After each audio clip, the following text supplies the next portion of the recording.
ben de bedrijfsleider van Albert Heijn in Den Bosch. Nou ja, wie er in Den Bosch bij een zo'n door de meesten, bijna iedereen praat Fries. We een prutter instuurt vanuit Albert Heijn uit het Nederlands bij. En we dachten, dat maar we verhoren, dat meisje we van gedeelte in het Fries.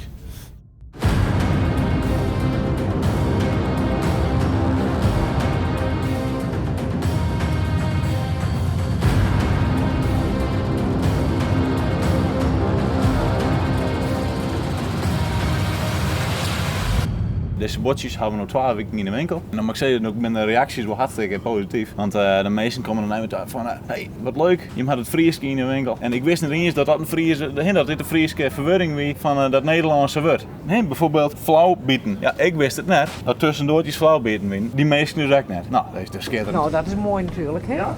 Ja. En dus we gaan nog een gedeelte op het borden, in de reclameborden, wat Nederlands is, maar ook een gedeelte wat in het Fries is. En wie praten met de klanten, praten we Fries. En behalve wat in Nederlands is, schakelen we snel om. Bij een Fries zit het Fries in bloed. En dat maken de meesten graven waarom zien in de vorm van producten. Hè. Dus op onze koekjes, op onze gehakt, op ons bier. Hoe vaak zien we dat doen net? Dat bijvoorbeeld is de biertjes verkocht worden omdat er een Fries vlagje op zit. Dus dat is schitterend. Ten eerste al, het is nu Albert Heijn Den Bosch en niet meer Albert Heijn Den Bouwde. Dat is al een heel groot verschil. Hè. Het jet heel iets, maar juist het oerlijk weer waarom. Bijvoorbeeld dat we een factuurtje sturen, zit nu Albert Heijn Den Bosch.